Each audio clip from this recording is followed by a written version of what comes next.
जाणारा जातो, पण एखादा माणूस जातो.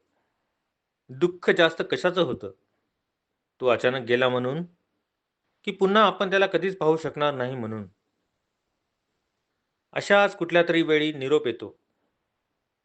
हा हा गेला, उद्या उरकून घ्यायचा आहे. अगदीच जवळचे अनावर होऊन हंबरडा फोडतात.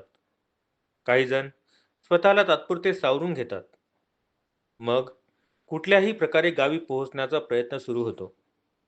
काहीही करून पोहोचायचंच असतं. शेवटी निघतो आणि त्या प्रवासासोबत सुरू होतो त्या व्यक्तीसोबतचा आपण आजवर केलेला प्रवास.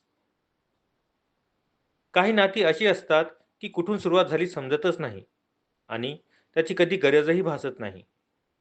त्याचा स्वभाव काही वेळा भरपूर राग आणणारा, कधी जगापेक्षा जास्त जवळचा वाटणारा. भांडणं, हसणं, खेळणं सगळं काही प्रवासातल्या एकेका टप्प्यासारखं समोरनं जात असतं. अजूनही मनाने ती गोष्ट स्वीकारलेली नसते. सर्व आठवणी तो अजून आहेच असं समजूनच येत असतात.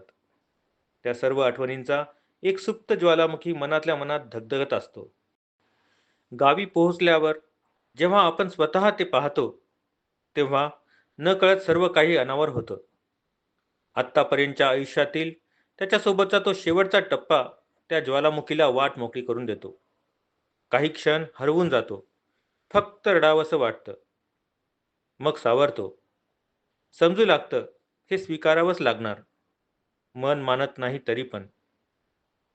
मग सर्व आटोपल्यावर निघावं लागतं.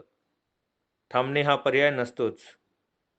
मग परतीच्या प्रवासात पुन्हा तेच विचार. काही दिवसांनी सर्व शांत होतं. पण आता आपण कधीच भेटू शकणार नाही. ही भीती मनात घर करून राहते, ती मात्र कायमचीच.